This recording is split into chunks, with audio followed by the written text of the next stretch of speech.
Good morning, everyone. Actually celebrated the fruits of your labor and your jobs. So this is the second week of class, and I would like to share my screen so we can go over let me see if I did this right. I'm gonna share the desktop. Okay.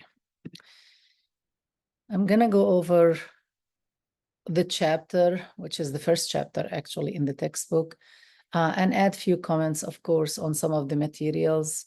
If you have any questions, of course, yesterday was a day off, so we didn't have the office hours as planned, but I'm here. Just let me know if you need any help, or if you want to come and meet with me, or if you want me to explain anything. This chapter goes over the history of media, focusing, of course, on the United States, but talking about in general in the world. And it also talks about the evolution in technology, especially information technology and media technology.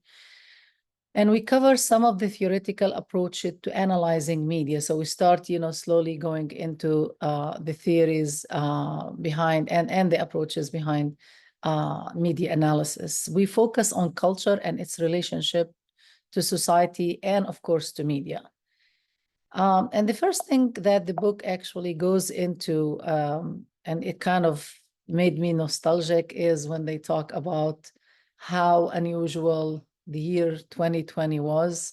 This is the COVID year. This is when the world, as we know it, stood still, and we had like major changes in our lifestyles that impacted also our media consumption. Actually, there was a huge surge in media consumption because of the lockdown and because we were stranded basically in our spaces and in our houses. And that reminded me immediately of the like hundreds of memes I used to receive on my cell phone every week, basically, from friends, family, co-workers. And a lot of these revolved around the fact that the year itself was just a very hard year and brought a lot of terrible things and terrible news, and people were trying to be optimistic by making fun of all of these realities. So the textbook talks about, the spectrum of media and what we expect from media, from the lowest point to the highest point. So at best, they should actually help us understand society, understand events, what is happening around us. And at their worst, they could lead to terrible, misrepresentations, and they could be very exploitative and very complicit in certain agendas that serve mainly media corporations.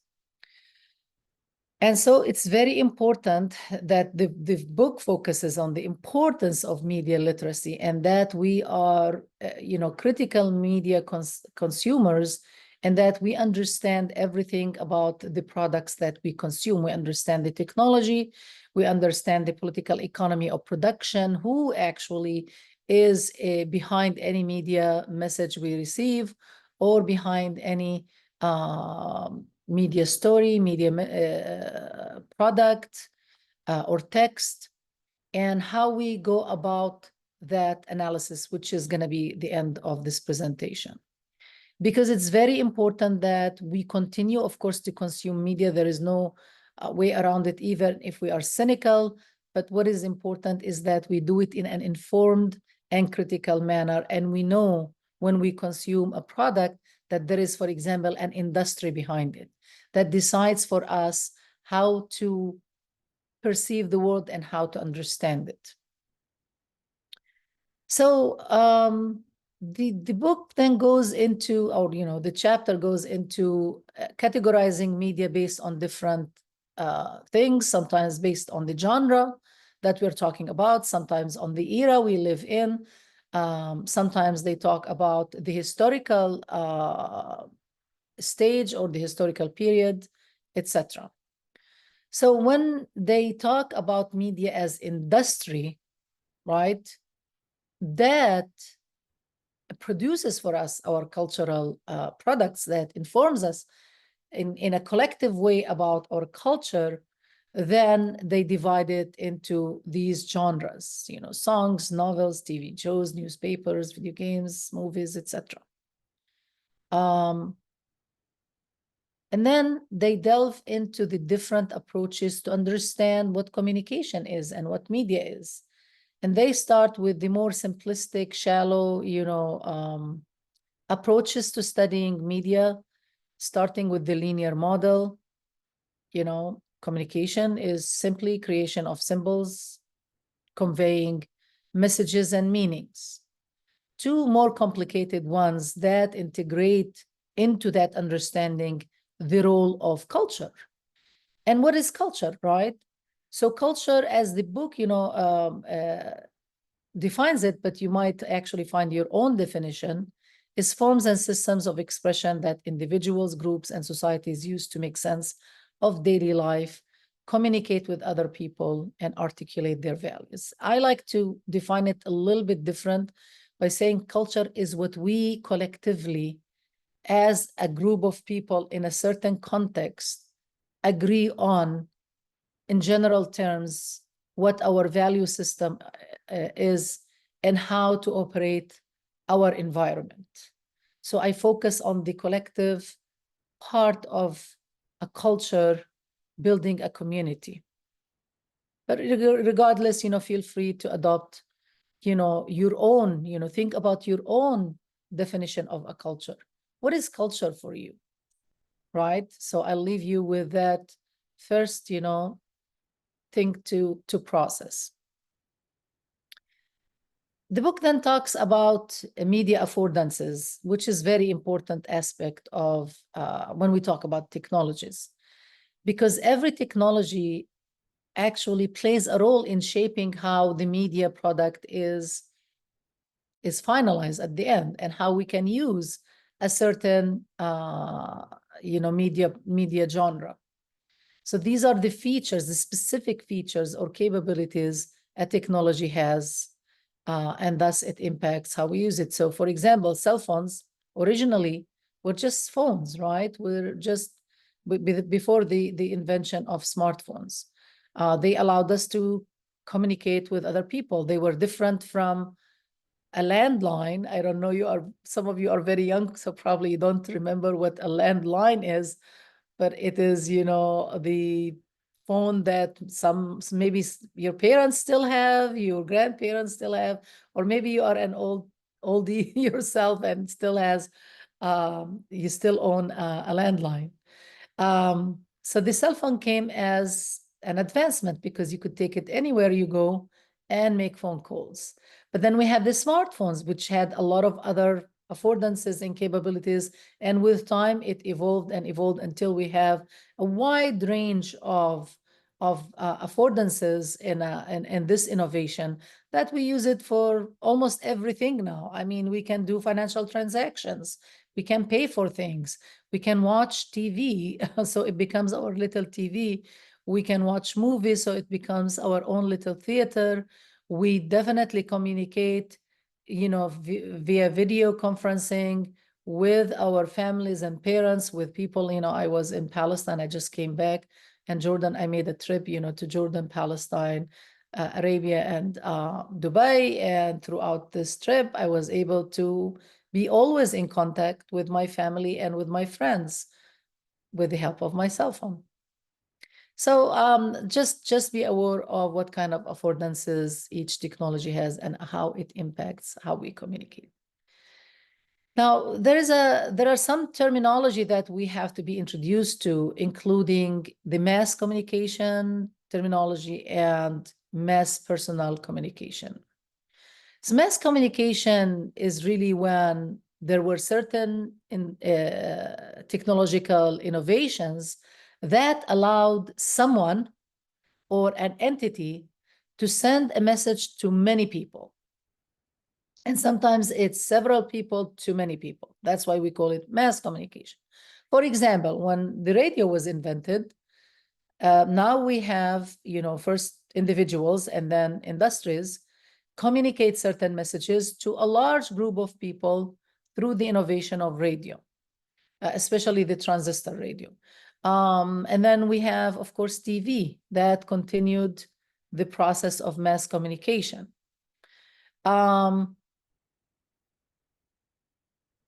And we have, of course, other examples like magazines, movies, newspapers, etc. Now, with the technological innovations we have, as I said, in particular, the cell phone now is, like the latest in a series of technological communication that kind of made it a hybrid process between interpersonal communication. That's when you communicate with your family, when you communicate with your parents, with your friends, in your one-on-one, with your spouse, for example, with your loved ones, intimate, environments and contexts, into a hybrid of the mass communication aspect and the interpersonal aspect of communication. And that's why the book talks about the ways in which we communicate that mix and match aspects of both mass and interpersonal communication. Think about social media, right? That's probably the best example. You actually post about your birthday or share pictures, and those are intimate interpersonal messages, but at the same time, you put them to all friends on Facebook, or if your Facebook is like mine is public, so anyone can actually see, because I use it for political activism. I don't use it as much for interpersonal messages, but still, people who know me would post interpersonal messages for me that many people can see. Or sometimes, I to use social media to do mass communication myself by live streaming a lot of activities or events or lectures that I do, so other people could benefit from them. So talking about these aspects of technology and how we have hybrids now, especially the form or the phenomena of influencers, I want to ask you a question. Who do you think has more followers on TikTok than anyone else in the world as of 2024? Drum rolls. It is Khabi Lame, or Khaban Lame, who's a Congolese influencer. He's actually on several platforms, including Instagram, but he's very well known for his funny videos in which he doesn't talk actually, but makes comments on viral videos. So he takes those viral videos and just makes fun of them. And one of my favorites, let me see if I can find it. I hope I will be able.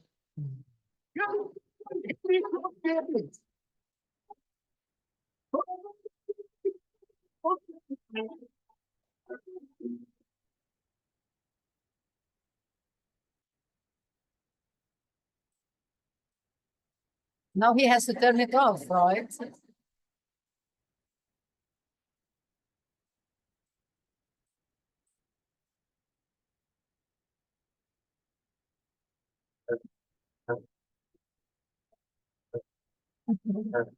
So he has 162 million followers on TikTok.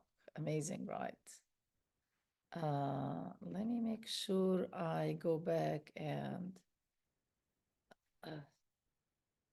share the correct one.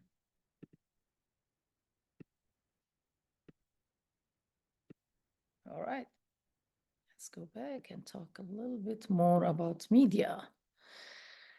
I'm going to go through these different eras very quickly. But of course, we started with the oral era or stage, where people basically, depending on their memory, and then writing was introduced to the world.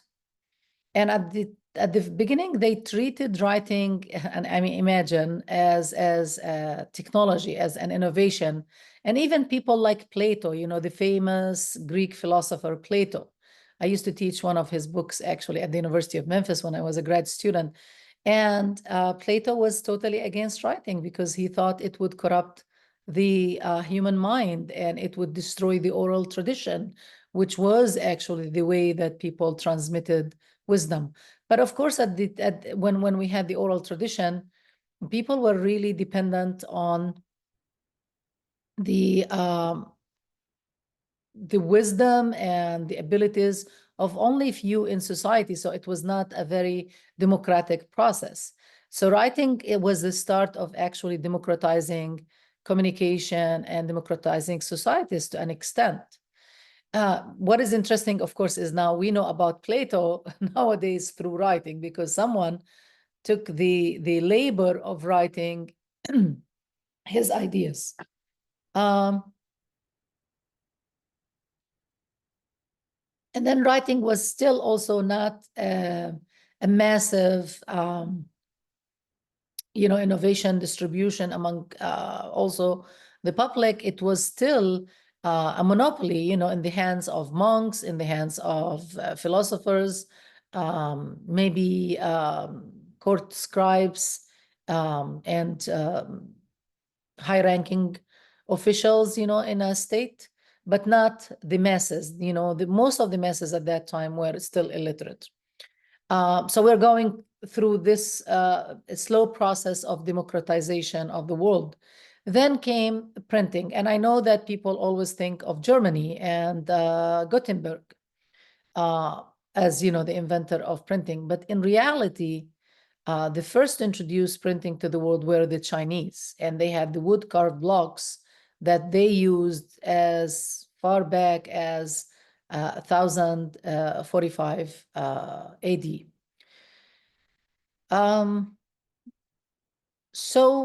But then Gutenberg kind of like led to slowly to the Industrial Revolution, because that actually made printing easier and faster. And it used to, since it used movable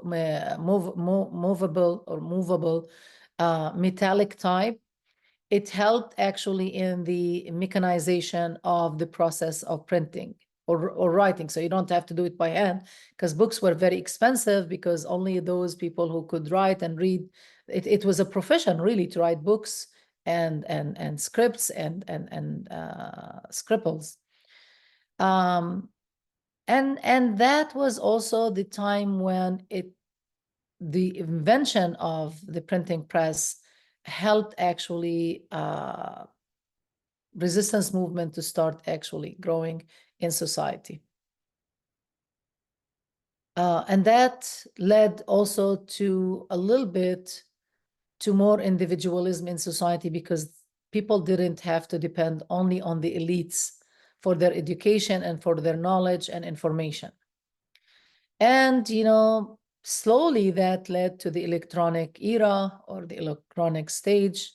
And that started with the telegraph. I don't know if you know anything about the telegraph because you're younger, but that was an amazing innovation that allowed people to transmit messages first, within a country, but then, across countries, like an international line, in a very fast way. We're talking basically seconds. Of course, it had to be decoding and encoding and decoding of messages. So people who worked in that domain had to learn how to do that process. Eventually, that led to the commercialization of information transition, right? So that became a commodity, that became a job. And it led also to other innovations, first the radio, then fax, and then eventually cell phones. Yeah, I don't know why it's not allowing me. Okay, there you go. And so when we have those innovations, starting with the radio, then TV, well, first movies, of course, they came before TV. That led, as we said, to the evolution of mass, what we call a mass nation. And what, if you want to think about this, think about it in the form of the ability of mass communication to send very similar messages that would shape culture to most of society. So you have kind of almost indoctrination of a whole nation through the dissemination of unified or very similar messages that were controlled by mainly the government and media institutions and corporations. So slowly, there was also the process of corporatization of the media. So we have something called consensus narratives. Now, there are other theories that talks about this, and I will introduce them later in the semester. I don't want to overwhelm you at the beginning. But we have, plural ignorance. We have manufacturing consent by Chomsky and Herman, very important work that I will introduce later, where they talk about how people are led to believe that they agree on certain messages, and they are encouraged to put aside their critical thinking skills in evaluating a message because the elites in this country or in another country want them to believe in certain messages. One of the things I like a lot of things about the textbook, but one of the things that I don't like about the textbook is that it's not very political. And I think we need a more politicized, nuanced assessment of the media based on the political economy of production. Looking at who's behind the messages is very crucial in concluding in our evaluation of a certain message. And we will talk about this a lot throughout the semester. And then we have the digital revolution, the time that we live in, the fast-paced innovations, the amazing technological reproduction of new technologies in new forms, but also the production of new technologies as well. And it started with our ability to a new encoding and or coding system, the zeros and ones. This allowed us, to have this huge jump in innovation and technology, the digitization, era that we, as I said, still live in. That made a huge jump actually in a lot of innovations and inventions that is still going at a very fast pace that we are sometimes not able of catching up. And it started in the 1980s and 90s because that's the time when, so computers were invented in the early forms of computer and computing in the 1950s. Then, the first forms were in the 1960s, and it was controlled by the government, the US government. The book doesn't talk about this, but I'll talk about it briefly. The DARPA initiative, by the government, and all of this was invented it was secretive even for governmental use. But then eventually the government decided that, we could release this to society and have more innovations coming out of that.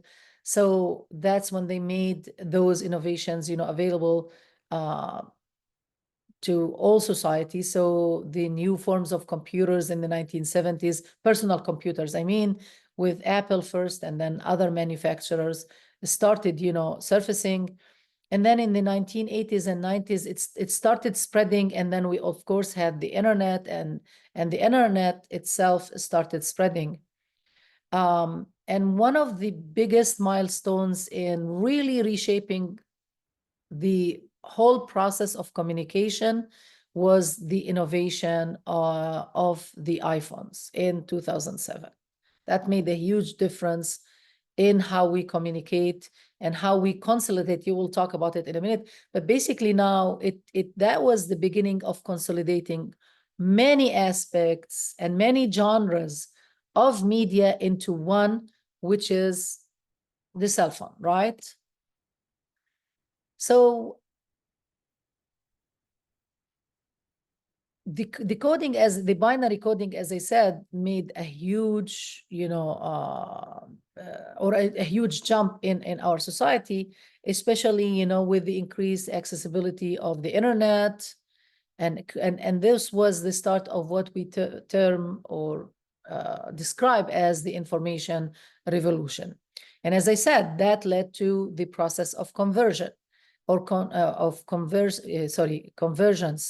And when we talk about convergence, we are talking about different aspects of convergence. So the most important one, in my view, is this convergence of all media genres into one, right?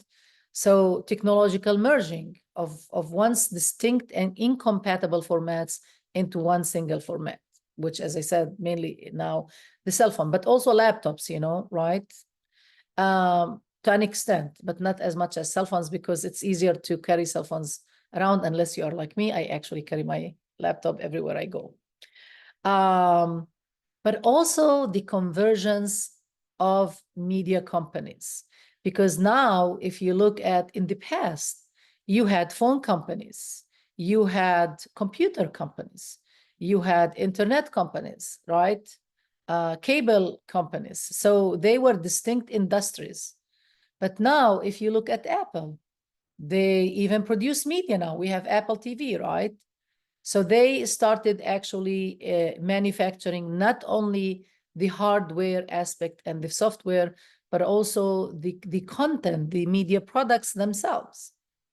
And it led to a huge competition, of course, between those big, now huge conglomerates. I mean, Apple is probably number one or two companies in the whole world, right? It became so big and so entangled in all aspects of our modern life that it's now one of the biggest companies or conglomerates in the world.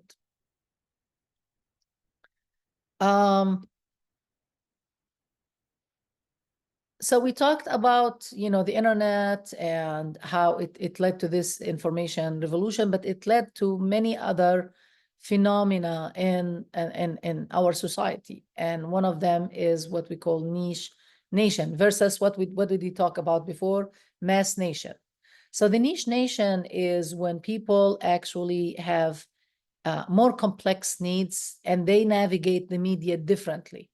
So from now being a mass nation where we receive very similar messages through, power elites, I want to introduce also a term for you that I will revisit later, which is hegemony by Italian philosopher Gramsci. So Gramsci introduced this term to talk about the dominant forces in society. So hegemonic forces used to dictate for us, and they still, to an extent. I don't want you to think we are now in a way different society, but it's a more complicated process than the mass media era. So now we have a complicated process of the elites or the dominant or the hegemonic, forces in society to still try to dominate us, but it's a more complex media landscape, and also it allows for people more power, to navigate and choose and resist and shift, the ways that media were intended for us to use them differently. I mean, just look at Facebook. It started to know the social status of women out there, right? Young women by its innovators. But now we use it for all kinds of things, especially, activism online, disseminating messages, citizen journalism, right? So viewing practices change, and it includes, watching shows on demand, using recommendations. Algorithms now play a very important role. We'll talk about them next week. But of course, algorithms which were invented actually long time ago by the Arabs and Muslims, by Al-Khwarizmi in particular, who was a Muslim scholar about hundreds of years ago, are a dominant force now in our society. And they try to be now, the elites try to have that control through algorithms. I just want to say that there are two videos I want you to watch that shows you the power and the huge impact that algorithms and AIs also can have on our society. I will put them actually in your module this week. And the first one is called the Facebook dilemma. That was, I think, released in 2018, and it talks about the power of algorithm to kind of fragment our society and make us into ideological solos, basically.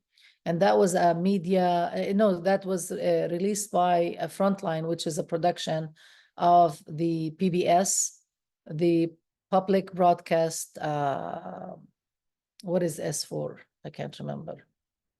PBS, oh gosh, I forgot. But it's the, the public television, which also produces NPR for us. And the second one is, so that's the Facebook dilemma. But the second one is about Cambridge Analytica and its interference in the elections in 2016. And that's actually, I'm trying to remember what it's called.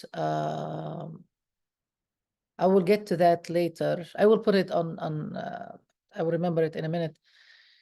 But that one is very also crucial to understand how these things work and how we could be manipulated still as a society with more complex technologies.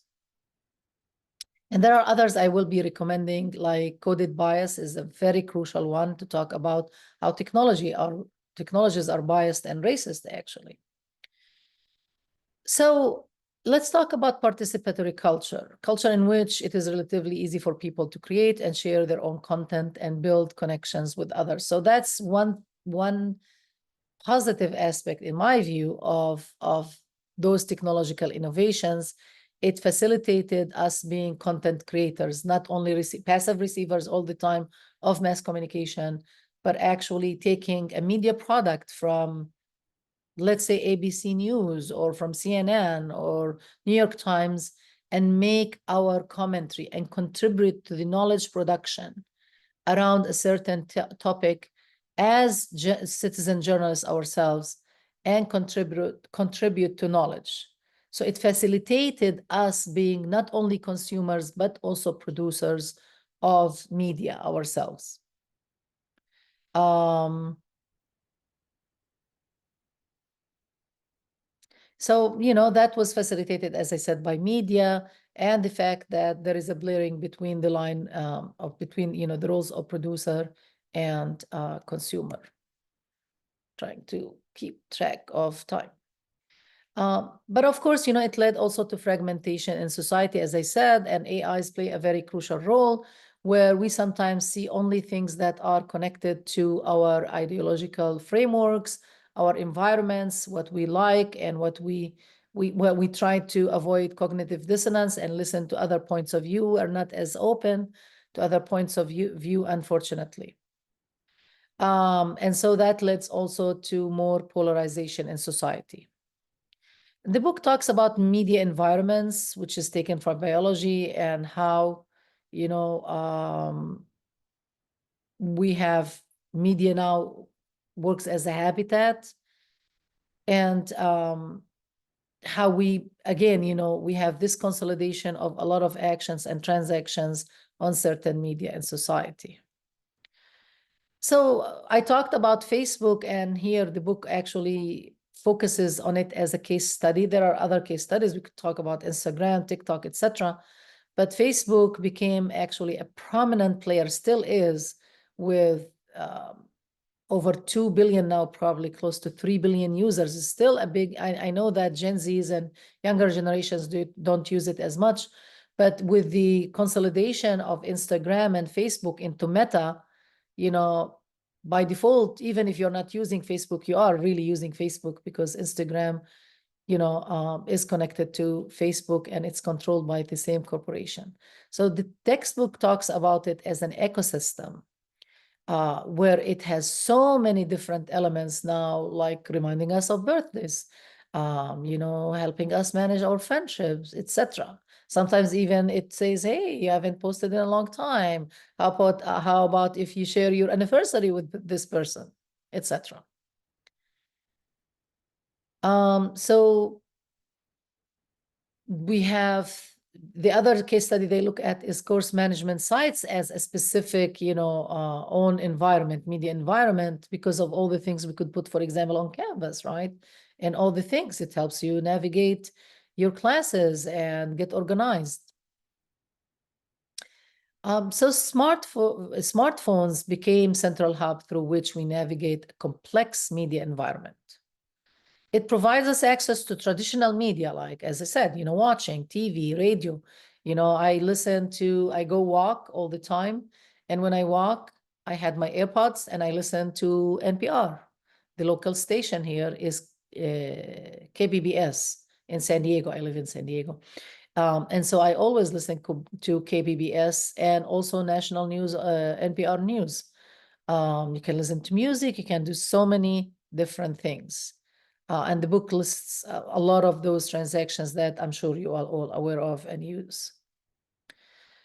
One, of course, issue that comes with this technological innovation is the ability to multitask, but at the same time, it leads to the problem of distortion. And, I feel like our focus is also shorter and attention span is shorter. And I also see it in my son all the time, in myself as well. I'm not gonna pretend that I am better than everyone else. We all actually face this issue. And now we can summarize our role, that we are not only consumers anymore. We are consumers, we are producers of media, and also we are media citizens. And the last one, so you will probably understand the first and second one. The last one is probably why the book focuses on the critical approach to analyzing media. So you have to understand media, you have to understand how it functions, and you have to be engaged in important decision-making processes in society that impact, the future of media and how it impacts back our society. When we take a media and culture approach to analyzing media, history becomes a very important aspect of such analysis. And it strengthens actually our ability to analyze media. It helps us understand how we arrived at this point, right? All those technological innovations and the changes in the media use is also very important in understanding, what we have presently, right? Especially in terms of, so I teach a class on gender, race, and media. It's one of my favorite classes. So especially when we talk about, the representation of certain races or certain subcultures in society in terms of representing LGBTQ, and the historical evolution becomes very important. Sorry, someone is ringing the door, but I'm going to ignore them. So the book then talks about the different models of communication, and they start with the simplistic one, the linear process. You have a sender, you have a message, you have a channel to send the message through. It will be received by a participant who should understand the message.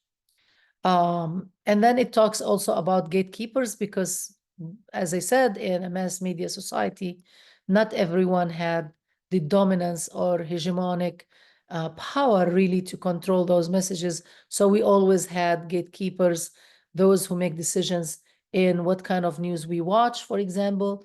Like you have 30 minutes of news with commercials. So we hear about certain news, but not everything. So who makes those decisions makes them gatekeeper. And then, of course, there is the feedback loop. Now this is, as I said, is an outdated view of the media. Now we have the more nuanced. Okay, I have to stop sharing just a second.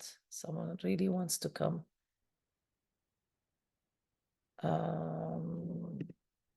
Let me stop for a second. I'll be back. Gonna pause. All right, I'm back, guys. Sorry about that.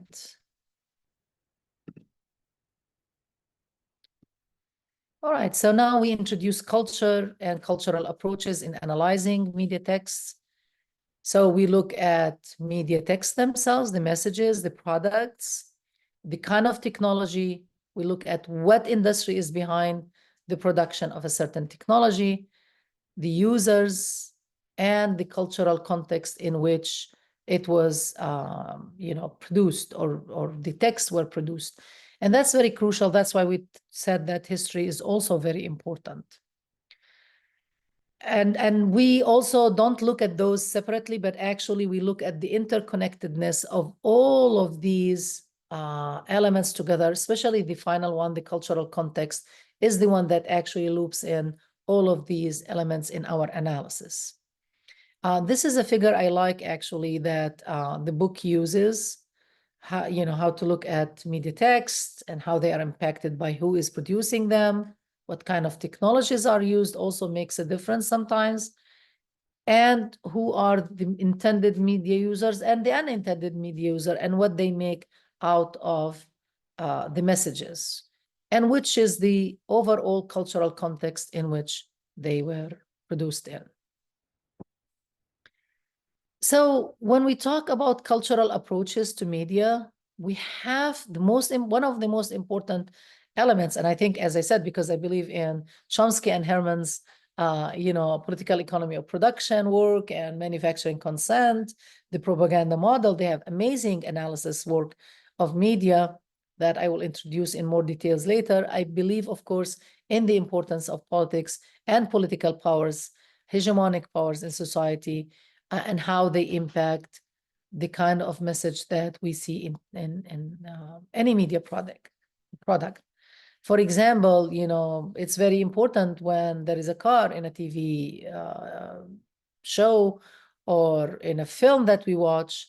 Why are we seeing only that car, right? Then there must be a media industry behind it, or at least a certain industry behind it. If we see no romanticization of armies and fighting, who's behind this? The military industrial complex, for example, military industries in general. We have to be very intelligent and very critical about those powers. Who's representing reality for us? What kind of reality is this? What is the source of funding? That's, in my view, the most important question you have to ask is, who's funding a certain media product, who's behind it, etc. That's why I told you I listen to NPR, I watch PBS, because to an extent, I mean, they are changing also, but to an extent, they are still kind of independent media. They are not corporate media, although unfortunately now the laws are changing. They allow a little bit more of funding from corporates, which is sad to see that one of our most important media outlets is being transformed in this way. I like The Intercept because it's independent media with no corporate funding. So narrative storytelling became a business in itself, and a lot of the big media corporations are behind such narratives. That's why Apple TV, for example, Apple is being accused of sweatshops, right, and bad working environments or labor environments for their workers abroad, not in the United States. And so I don't think that Apple would ever do a film or a TV show on such abuses or on sweatshops, right?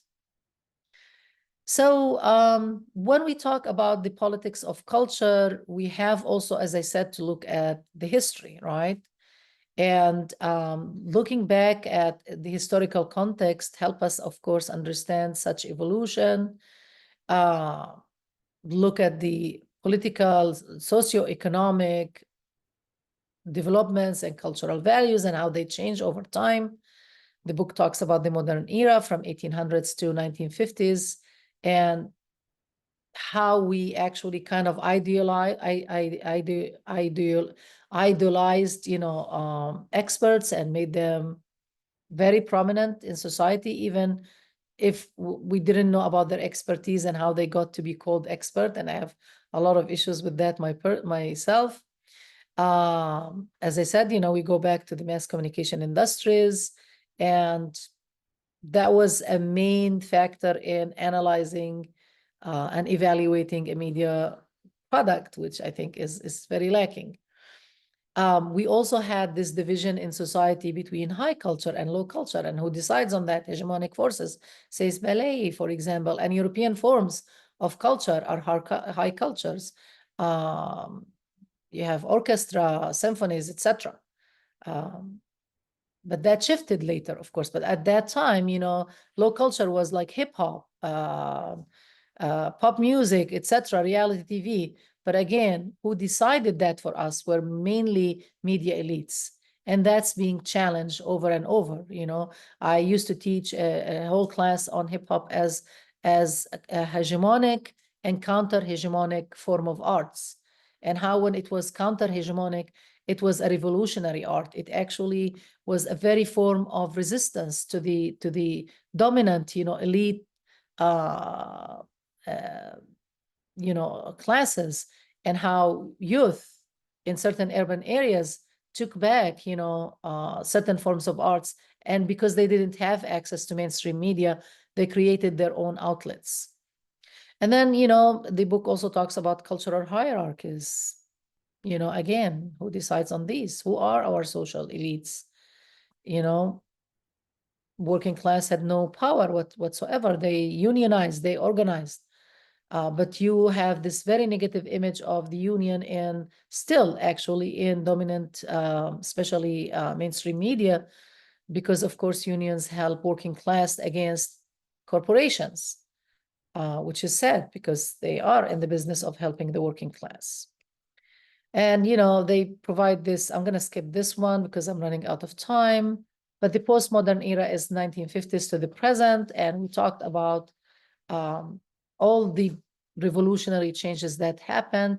But unfortunately, politically speaking, of course, that led, because of the fragmentation in society and polarization, it led also to some,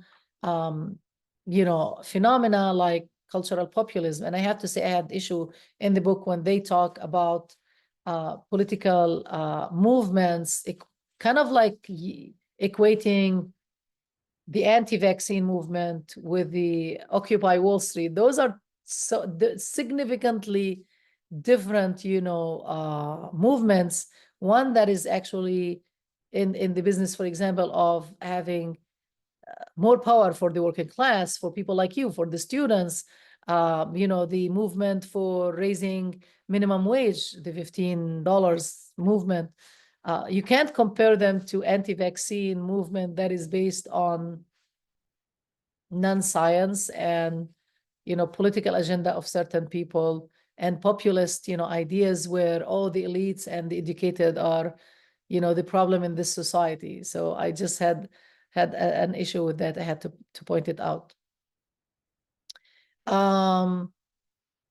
So we, as I said, the shift to postmodern era produced, positive and negative, of course, outcomes of such information technologies.